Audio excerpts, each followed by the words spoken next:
jacket so I look official for the. Well, I hope we get some people. I've had scoping meetings with almost nobody there. Yeah. Sometimes that happens. Yeah. Yeah. Liz sent out a reminder to the, I'll call them the major stakeholders or interested agencies. Yeah. Right? Some of these They're- guys know this stuff so well, they just count on Yeah. their written comments to come in and they don't even Yeah. bother with this. Yeah. You know, Jane, I was driving for some reason this week, I've had to drive up and down Great Mall Parkway several times. Every time I do, I envision this picture Yeah, of the Great Mall Good. Parkway. Because I was driving right there and I'm like, oh, this is going to look so different someday. yeah, it's burned into our brains now. Yeah, I've been at the Great Mall several times, and as I drive around that enormous parking lot with lots of empty parking spaces, I just think of greater things to come. Yes, I hope they do soon. You know what you should do with this, Jane, is move that giraffe out here somewhere. Oh, the Lego giraffe. Yeah. Yeah. The official name is Millie for Milpitas. Milpitas Millie. Yeah, we got to, Jane. We need to fit that somewhere in the finished document. Let's try. Milpitas Millie is waiting for some neighbors. Yeah. How many little hidden gems can we put into the document? We'll try to put something fun like that in. I think you got to put Waldo in there too.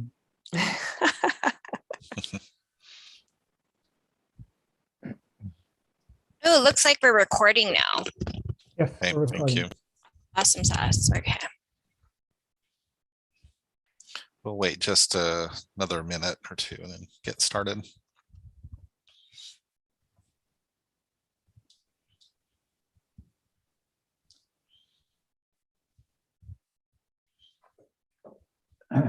So who can tell if we have somebody, public or agencies on the line? Will we all be able to see who's here or just you, Liz? Of course, I muted again. If you click on the participants, I believe you'll be able to see who our attendees are. Yeah, we have 8 panelists right now Okay. and 5 attendees. Okay, great. Oh yeah, I see him now. So for those who are attending, we will start in just a moment. We may be waiting for one more person.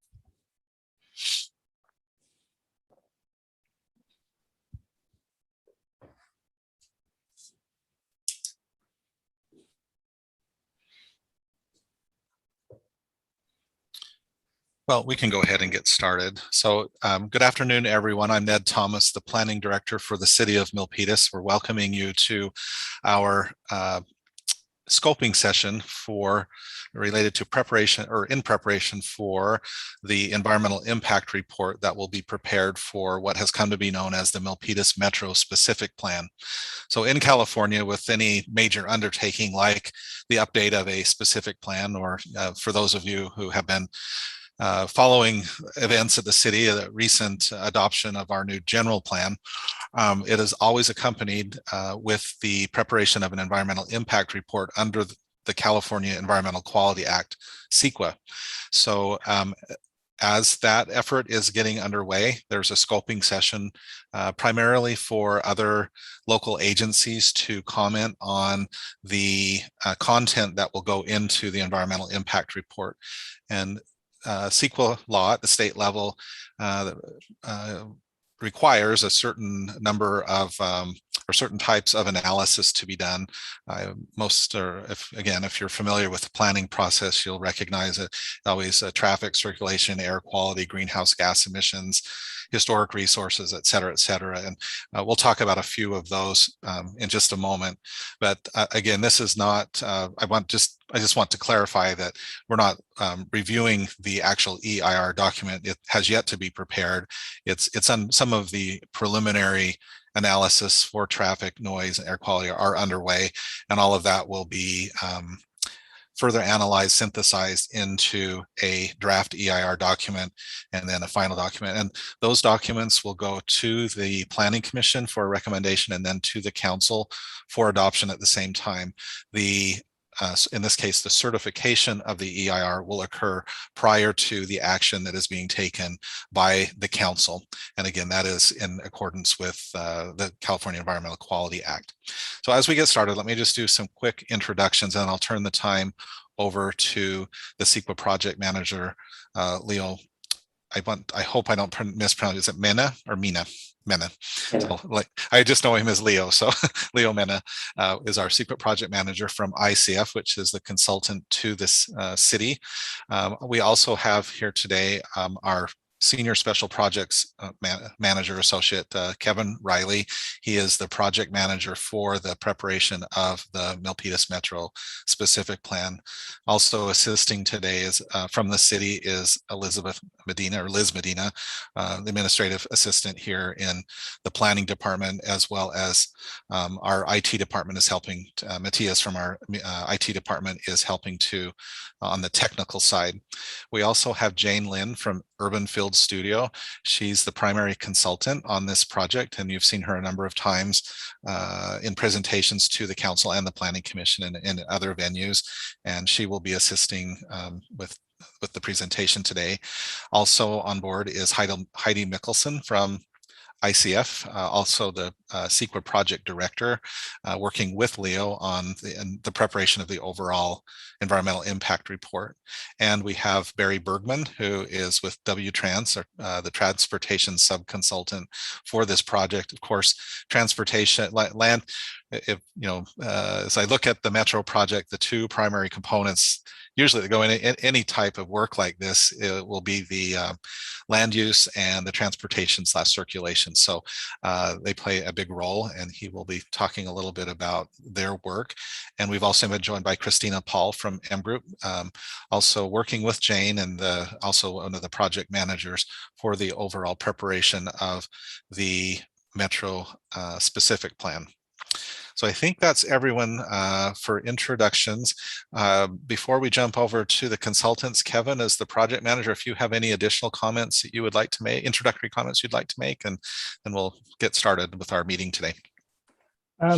Only that, as you said, this is not a discussion about the EIR because it's not been prepared for us yet, but also at the same time for everyone who may be interested in the actual specific plan itself. This is not a conversation today about the specific plan. In most cases, for everyone out there, if we really want to talk about the plan and the draft of it, in front of the city council is the right place to be doing that. Provide your comment, that sort of thing, or responding to us directly. We do have a website for the Milpitas Metro specific plan, milpitasmetro.org, and you can go there and get a lot of information about the plan. You can review the presentations that have been made to council, all that sort of thing. And of course, the NOP we sent out has a description of the project as well. So there's a lot of information about the plan itself, but it is not the discussion today. This is really, as Ned said, this is about the things that you feel that the EIR should be addressing as we move forward with analyzing the environmental consequences of the plan. That's all. Thank you, Ned.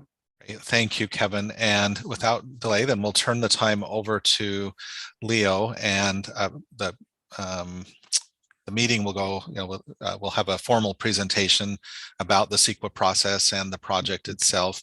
And then this is a public meeting, so we'll have some time at the end of the presentation for public comment and discussion and questions.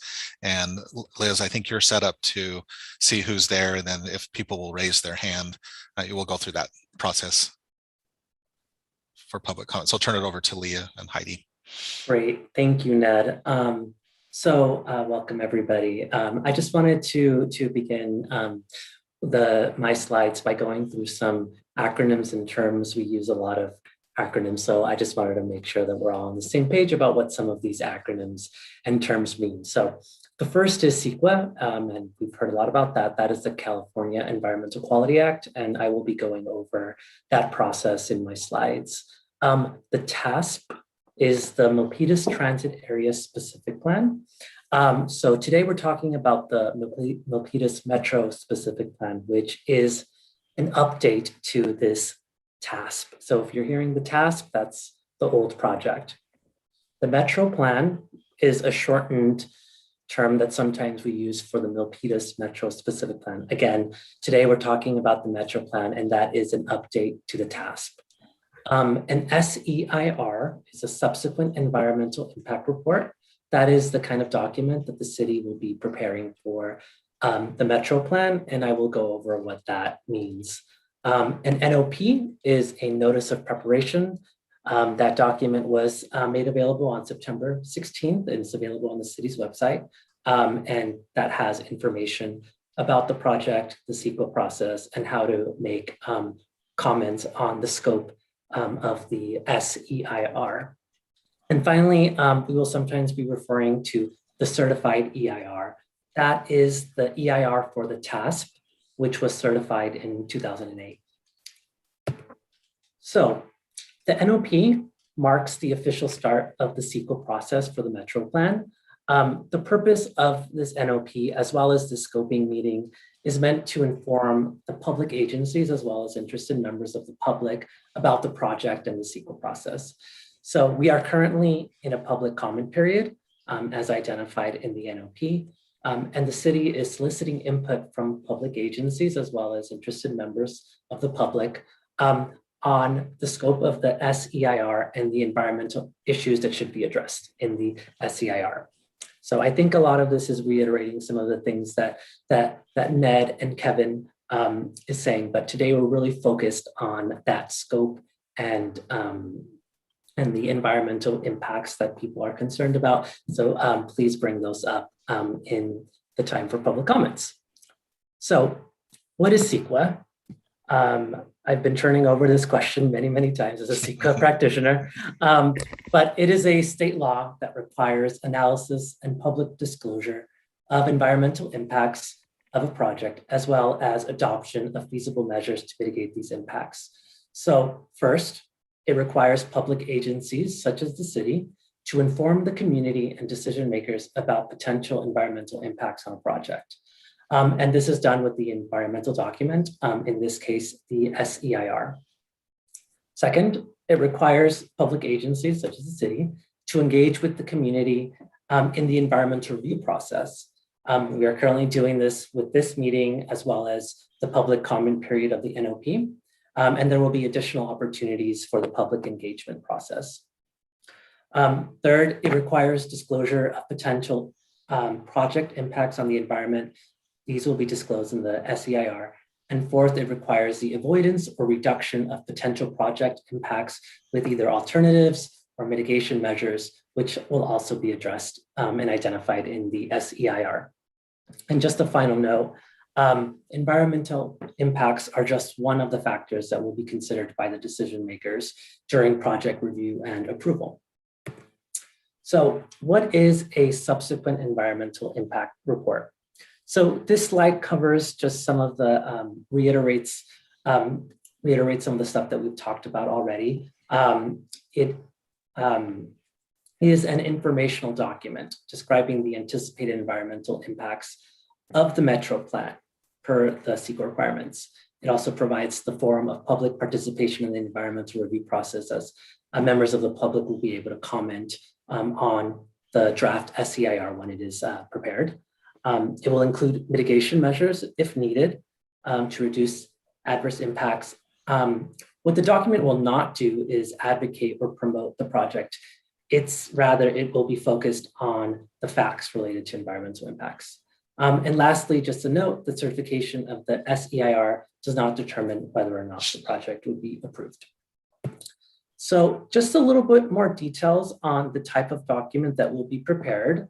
The subsequent environmental impact report, or an SEIR, requires the city to evaluate the changes in a previously approved project. In this case, the TASP is the previously approved project, and we also have to consider any changes in circumstances or new information. When there is a new or substantially more severe effect than was analyzed in the original EIR, in this case, the certified EIR of the TASP, a lead agency can prepare an SEIR. The SEIR focuses on the changes from the TASP to the Metro Plan and considers whether there are any new impacts or more severe impacts than what was identified in the certified EIR. Later on in this presentation, we will go over what these changes actually are.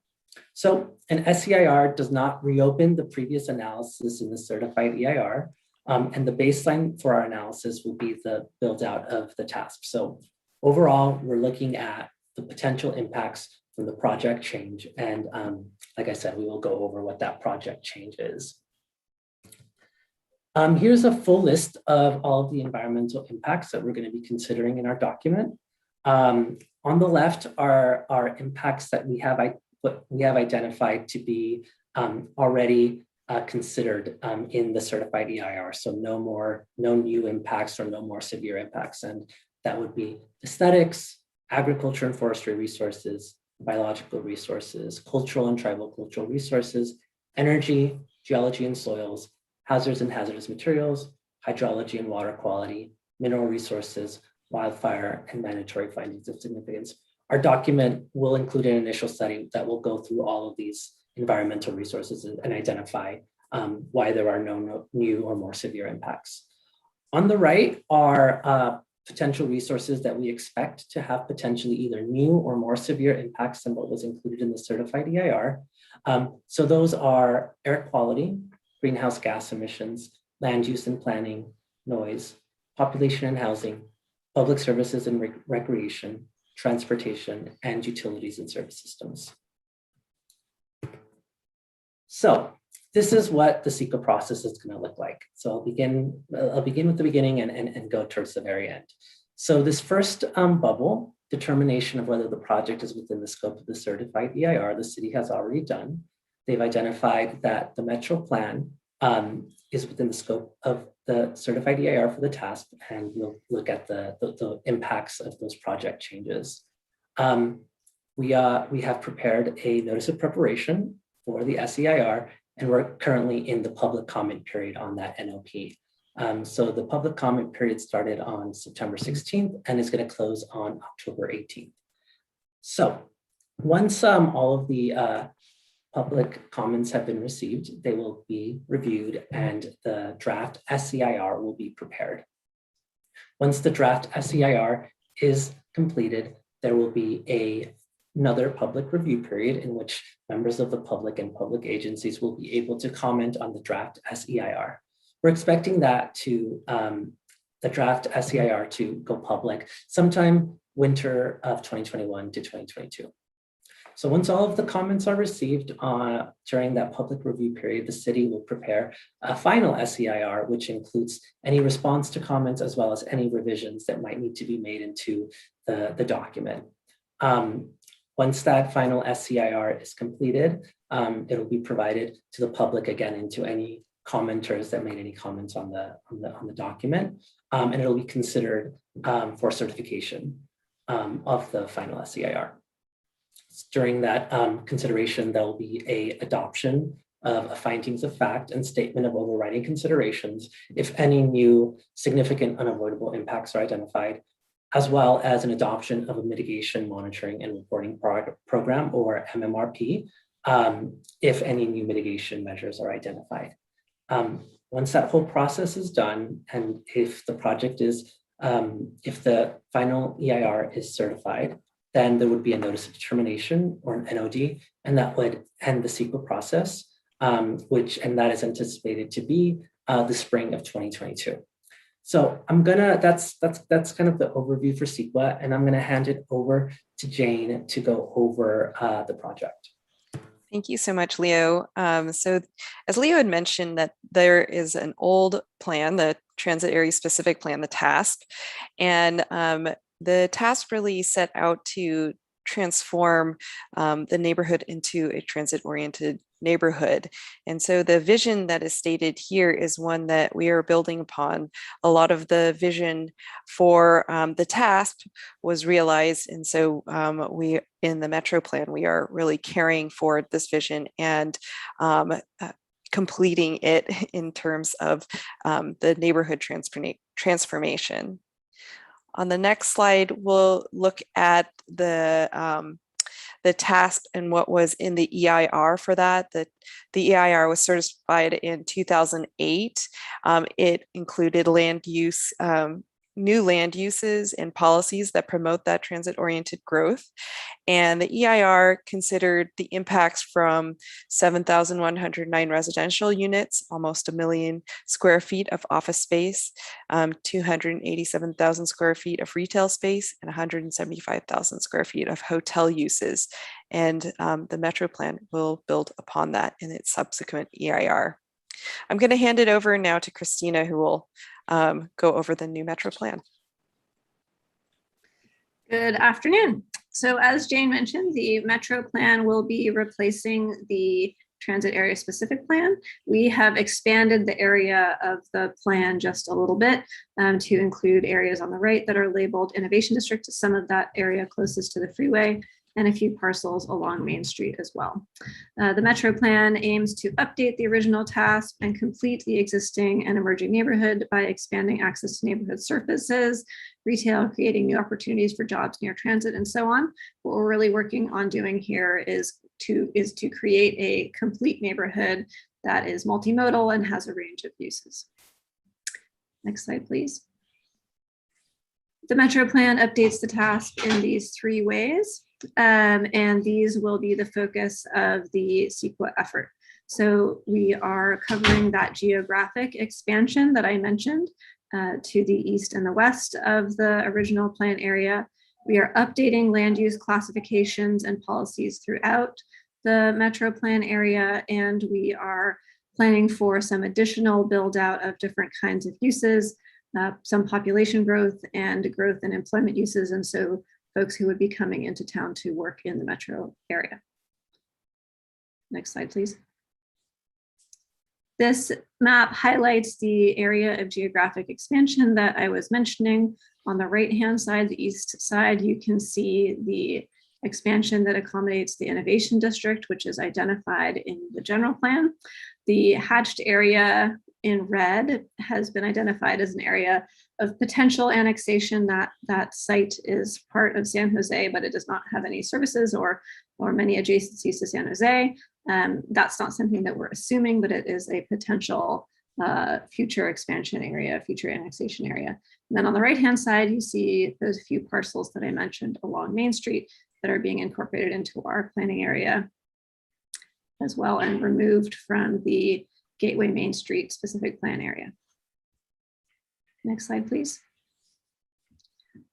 As this map is a map of our land use classifications, we are updating land uses across the plan area with a particular focus on greater intensity along the major boulevards.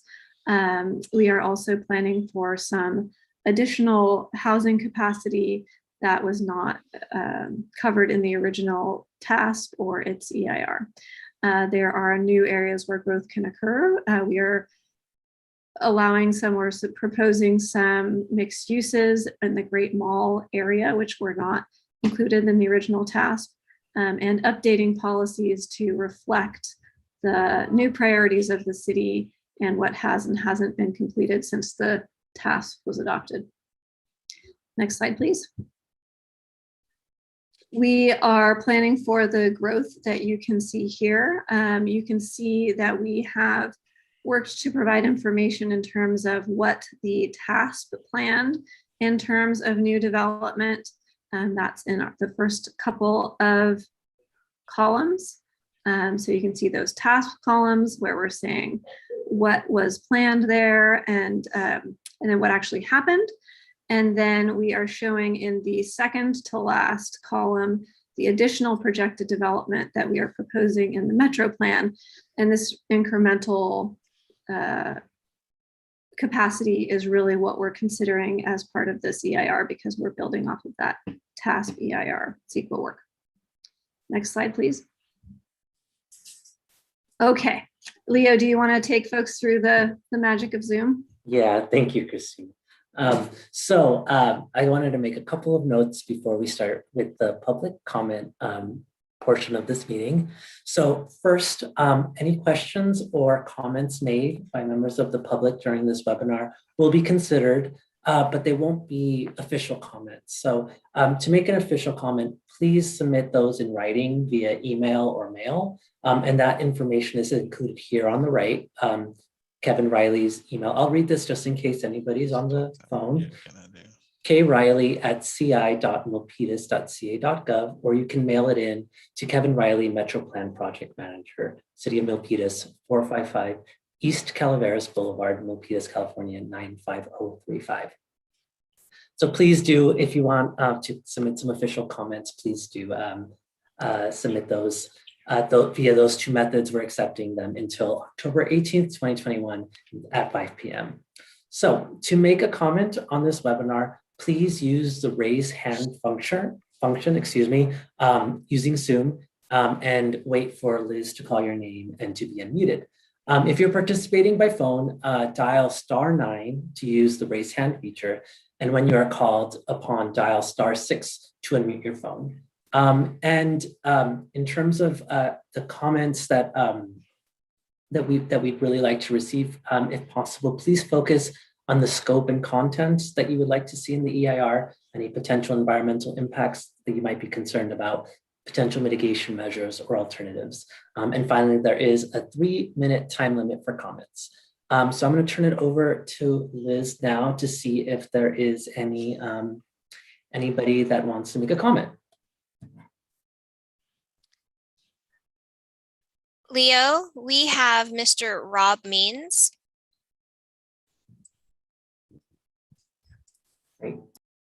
Let me allow him to talk. And we'll set a 3-minute timer. Mr. Means, are you there? Should I more allow to talk?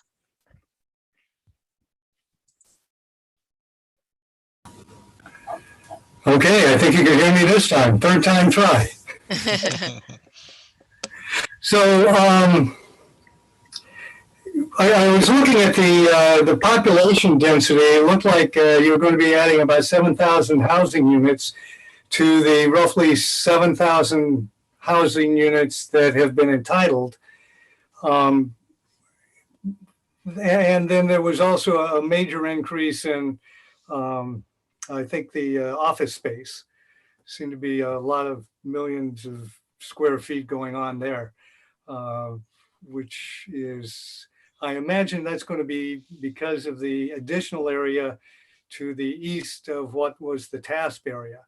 But I think it's the 7,000 that I'm really kind of mostly concerned about, because that 7,000 additional housing units is going in around one of the most congested intersections in the city, which is to say one of the most congested intersections on the whole East Bay, I would say, at this point.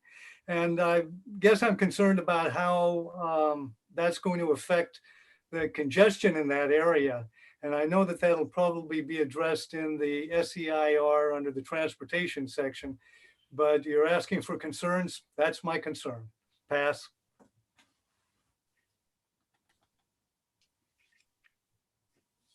Thank you. And like you said, yes, that's definitely something that that will be addressed in the SEIR in terms of the transportation section.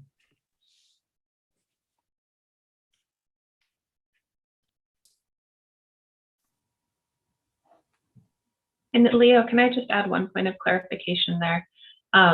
Traffic congestion is actually no longer considered an environmental impact under CEQA. The transportation analysis in the EIR will look at a metric that we refer to as vehicle miles traveled, which is essentially how long people will be driving to and from their places of employment and where they live, which is a more direct correlation to greenhouse gas emissions and air quality effects. That's just a requirement of CEQA now. However, the planning effort for the specific plan will most definitely be looking at traffic congestion.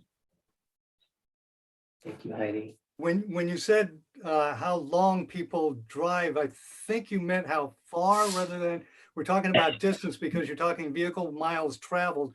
We're talking distance, not time, I take it. Yes, yeah, thanks for that clarification. Absolutely distance.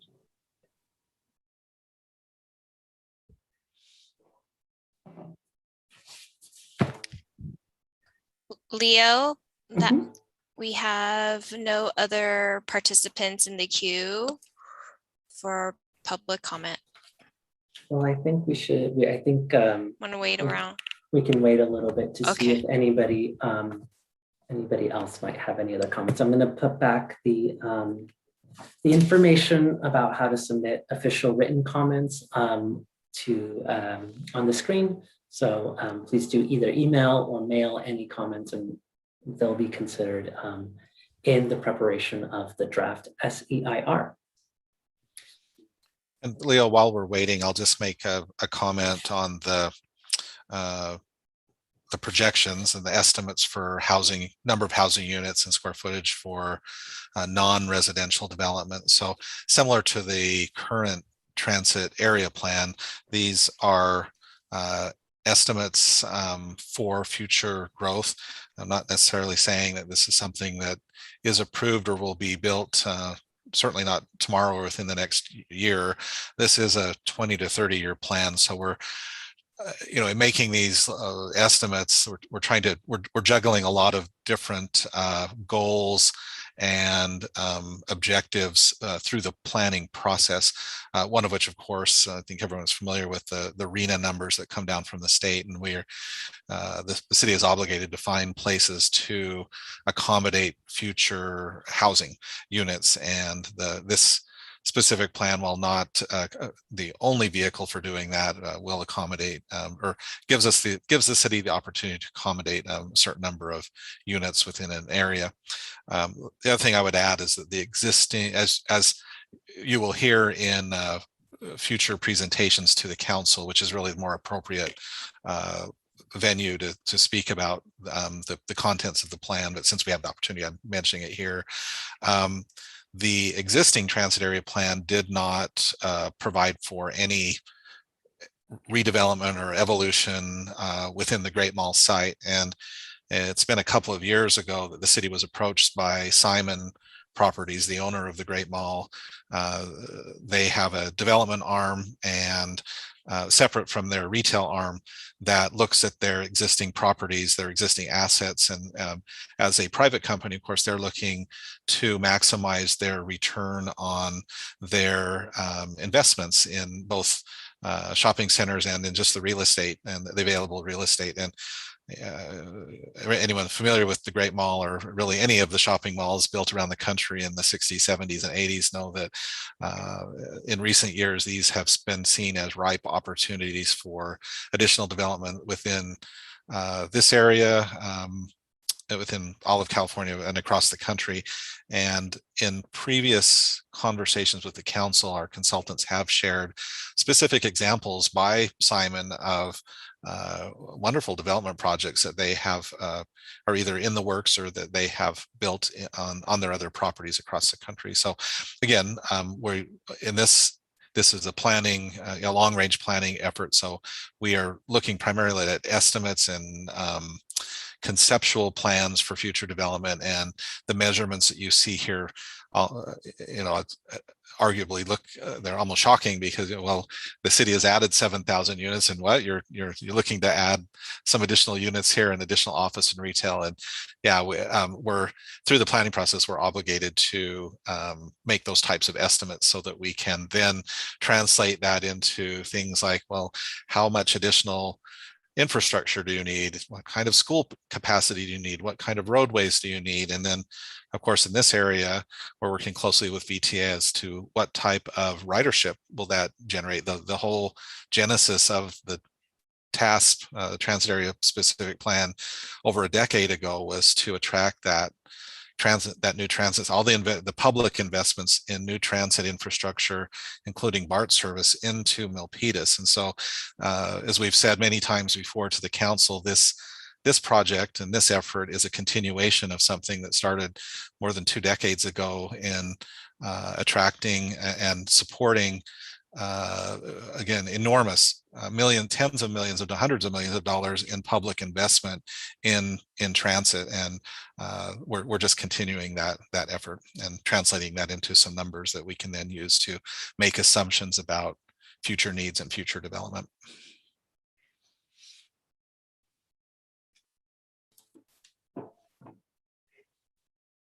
Thank you, Ned. I was just going to check with Liz to see if anybody else has raised their hand. Hi, Leo. No participants have raised. Oh, yes, we have Miss Ellen Talbo.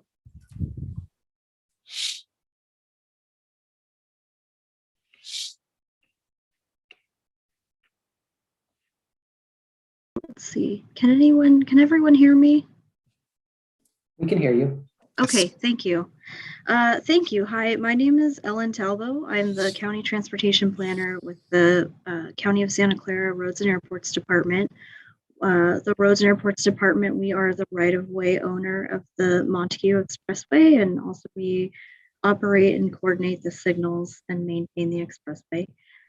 First, just wanted to thank you for this meeting and allowing us to be heard. And also, this is a great presentation that's very helpful. I'm fairly new to the Metro plan. I've heard of the transit plan, but there are quite some changes to catch up on. So thank you for this meeting.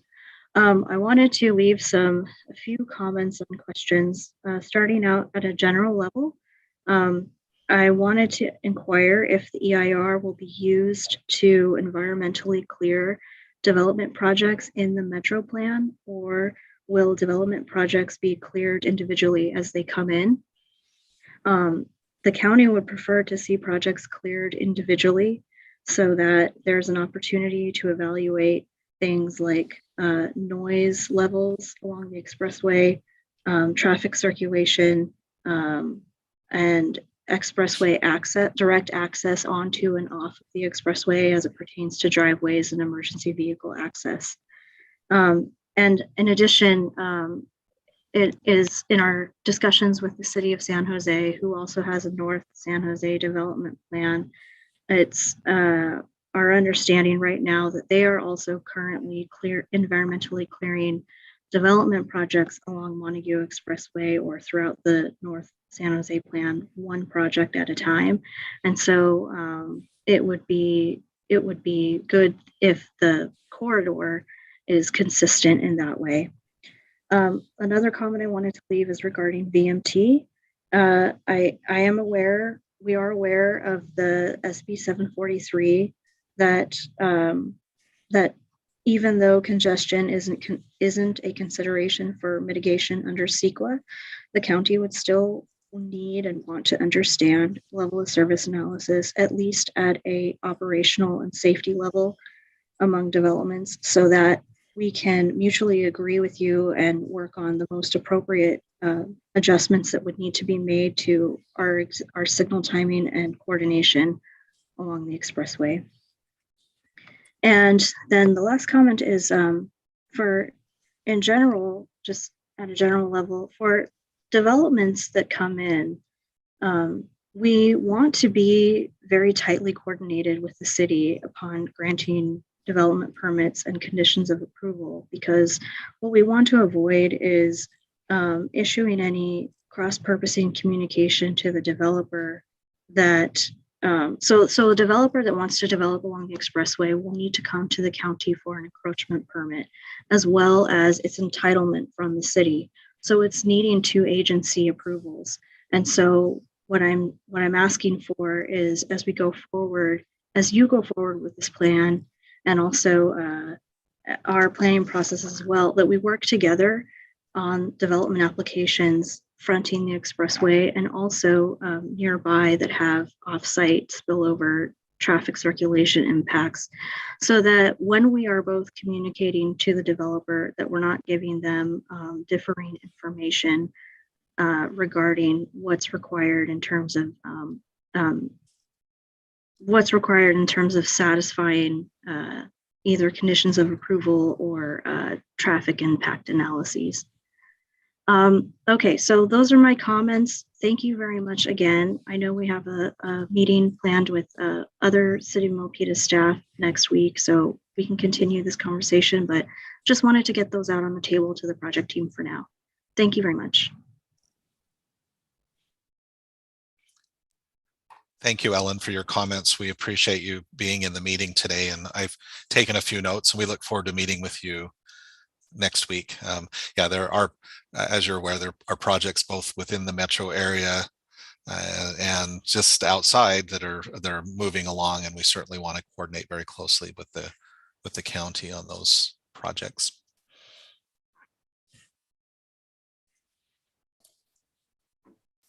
I was gonna maybe ask Heidi also if you could maybe talk a little bit about that question about clearing development projects in the future.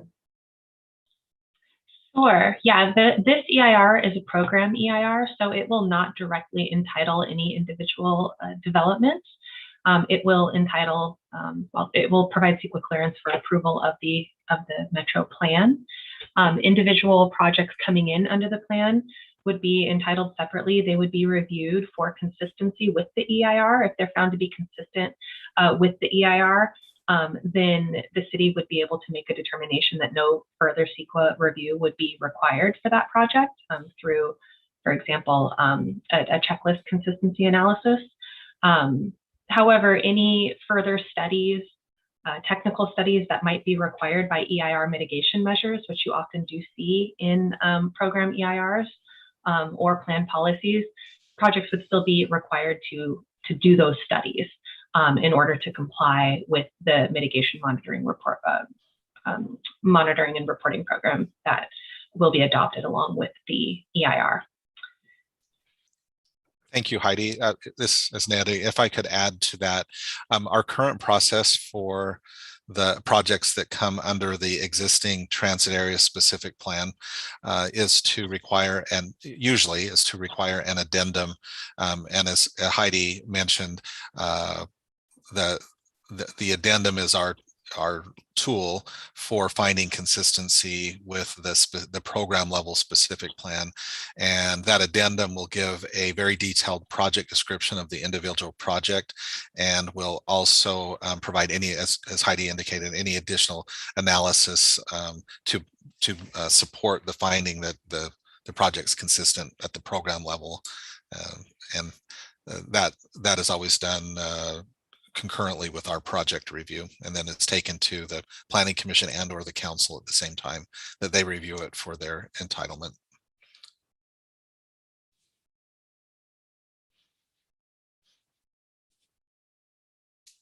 And I was also going to add that the city council adopted a VMT policy specific to the city of Milpitas earlier this year. So we will continue to follow that policy as we review projects, including this one. And the policy does provide that although we are using VMT as the measure of environmental impact under CEQA, it does provide that the city will do the usual impact and traffic impact analysis at both intersections and on roadways that as required under the county's congestion management plan for consistency with that. So we kind of take a two-pronged approach for any major projects that would occur within the transit area or really anywhere across the city. We look at both VMT under CEQA and the potential impacts on congestion.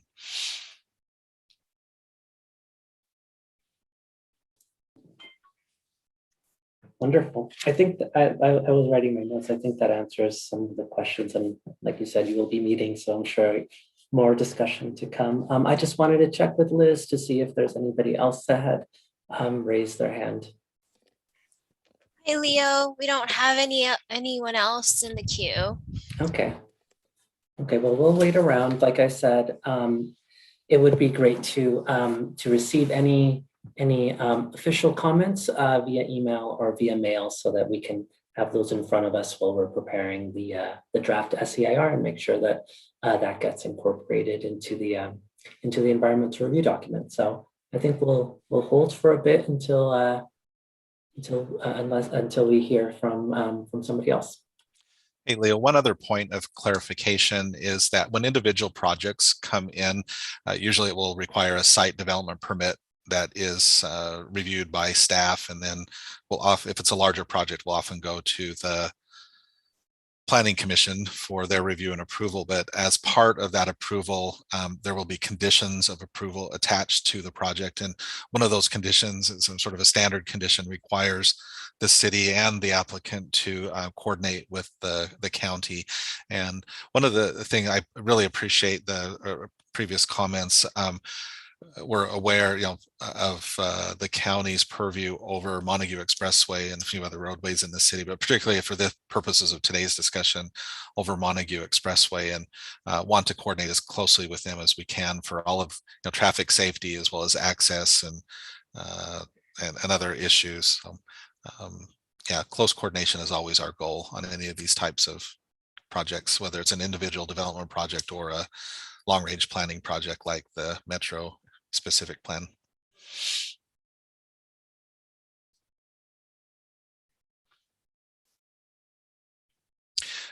We could probably also add, and Jane, you may want, I'll not put you on the spot, but you may want to add to this, but one of the interesting aspects of the Metro plan sort of differentiates it, if you will, from the transit plan, is that when the transit plan was adopted, there was no BART station, no transit center, no new development in this area. And so we've seen a tremendous transition of that area. And so what the Metro plan is doing is we often say that we want to finish the plan or finish the area.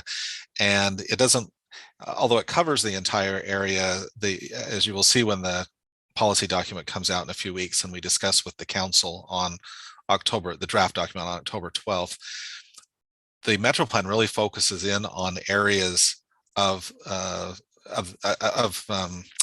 specific locations within the plan area that have not yet developed. One of those is the area between Tarab Court and Sango Court. We mash that together and call it Tango area.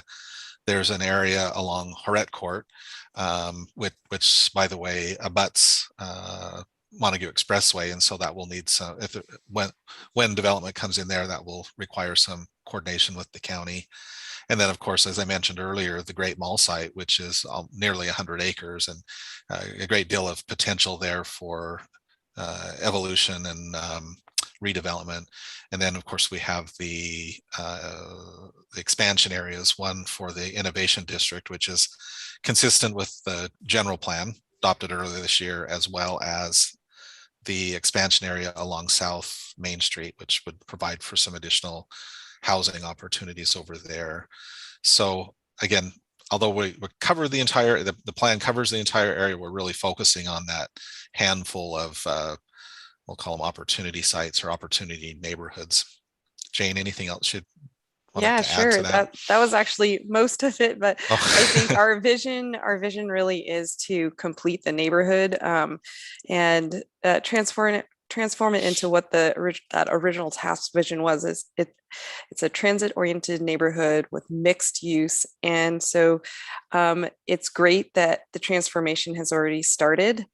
We really have seen a lot of new development because of the task, especially along Great Mall Parkway.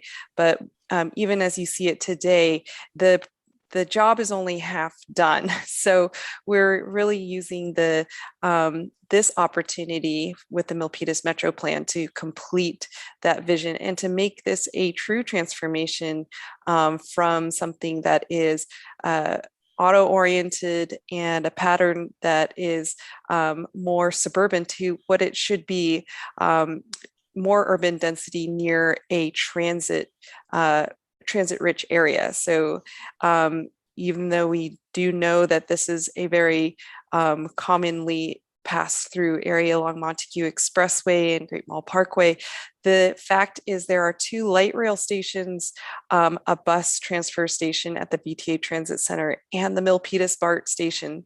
The proximity of all of these is very, this is a really incredible point where everything is overlapping. And so Milpitas is doing exactly the right thing to try to take advantage of how the transit service in this area is so rich and build in an appropriate way to bring as many people as possible here. And as Ned had mentioned with the Tango District and some of the other things that are in the plan, we're really also trying to complete those connections to the sub-districts that are right around the transit center and within the whole area itself, so that it can be more walkable and that the other modes have more potential for being real ways that people get around other than by car. So that is another really key thing here. With the plan, and there will be a lot of completed connections so that you can really walk around through this whole neighborhood, and areas that are in the McCandless subdistrict can easily access BART as well, and the transit center, as well as Great Mall subdistrict and all that it can bring in the future. So, and of course, trying to think of connections beyond the metro area as well is going to be one way to extend that connectivity further to the neighborhoods that surround the metro plan area. Yeah, thank you, Jane. When we look at that table that lists additional units, additional commercial development, thank you, keeps coming back, additional retail, additional hotel. Yeah, this idea of connecting all of those to the transit center is a key aspect of both the existing transit area plan, as well as the metro plan. If you're Star Trek fans, that's kind of our prime directive. It's we're going to connect these new land uses and all this new development to high quality transit. And the point I want to make is that looking at this table, yes, one focus of the metro plan is to accommodate additional development, try to estimate what that looks like and what type of infrastructure that will require. The other very important aspect of the metro plan is enhancing what we call the public realm. So the sidewalks, the pedestrian bridges, both existing and to be built, and the parkland and the linear parks that will be built along the creeks and in the area, and connecting the parks to the neighborhoods. So there's a lot of moving parts to a plan like this. It's a little bit complex, but we start with land use. How does that impact the transit or the traffic and the circulation? What kind of non-vehicle connections do we need, and so on and so forth. And those are the things that we've been working with our city council on over the past many months, and then now writing it up into actual policies to be followed for future development. Yeah, if I might add on, Ned, too, that Milpitas is going to grow, the region is growing, and the need for more of all kinds of land uses is it's reality. So the metro area really seems like maybe the best targeted area for this kind of growth. And so if growth happens here next to transit, then it seems more appropriate than perhaps in the neighborhoods or in the hills beyond. So, really trying to make sure that we can accommodate that growth in a smart way. This is perhaps the best place in the whole city for this. And, in the region, it makes a lot of sense too. Great. I just wanted to check with Liz. I think we have about 6 minutes left. Has anybody raised their hand? No, sir. No Okay. raised hands.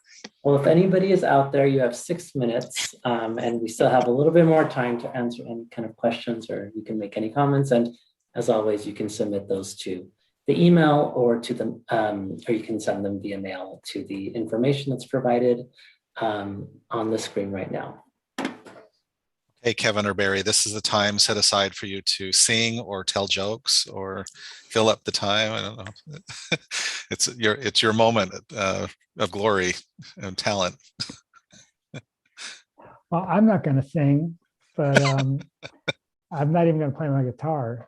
But what I will do is maybe add on to something that you and Jane have talked about.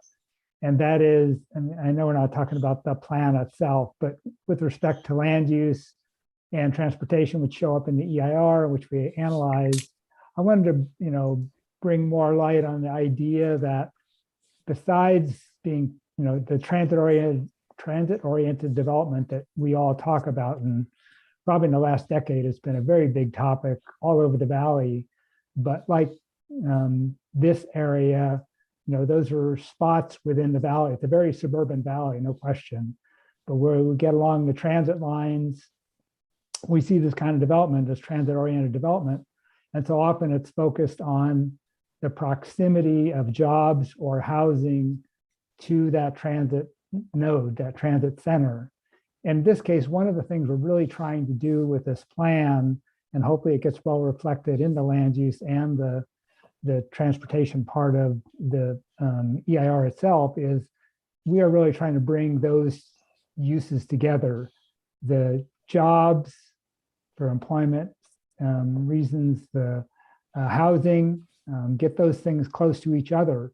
One of the things that economic development is trying to do is make good jobs for the residents of the city of Milpitas. To the extent that people in the city can go to jobs close in, that again cuts out some of the long commutes that are all over this valley.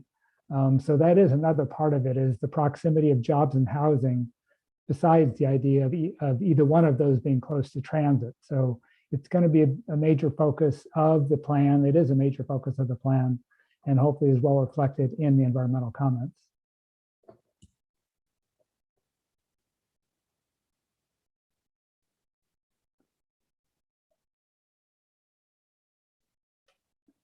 Okay, I guess that leaves it to Barry to sing. You'll be really sorry if you want me to sing. We do have 3 minutes left, so just if anybody has that last comment or question, there's still time.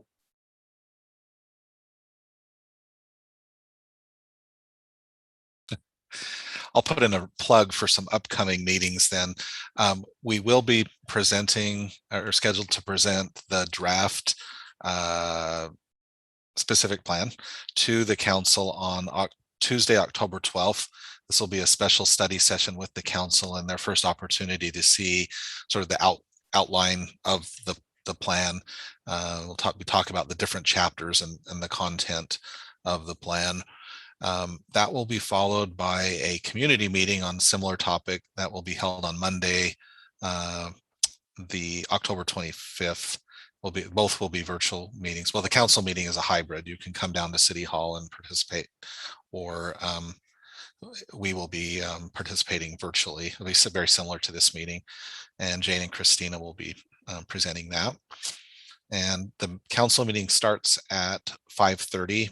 Prior to our presentation, there will be another presentation, a very interesting presentation by the Economic Development Department on the fiscal benefits of employment lands.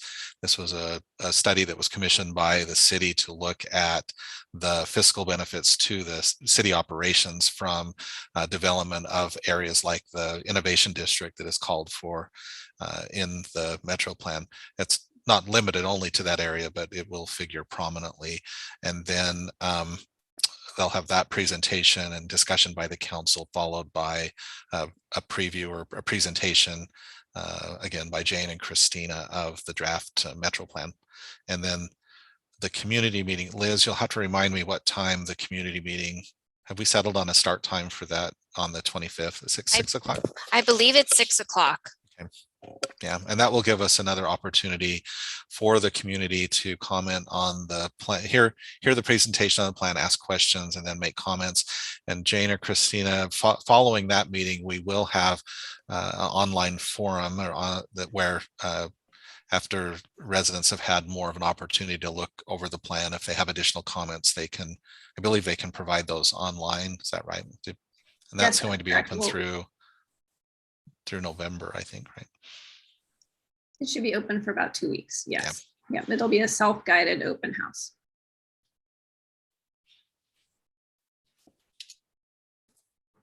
Thank you for those announcements, Ned. It is 4 o'clock. I wanted to thank everybody for coming out to this scoping meeting and learning about the Metro Plan. If there are any additional comments, questions, or if you would like to submit a formal comment, I'm putting the email here one last time. This concludes our scoping meeting. Thank you, everyone, for attending. Thank you, everyone. Bye. Thank you, everyone.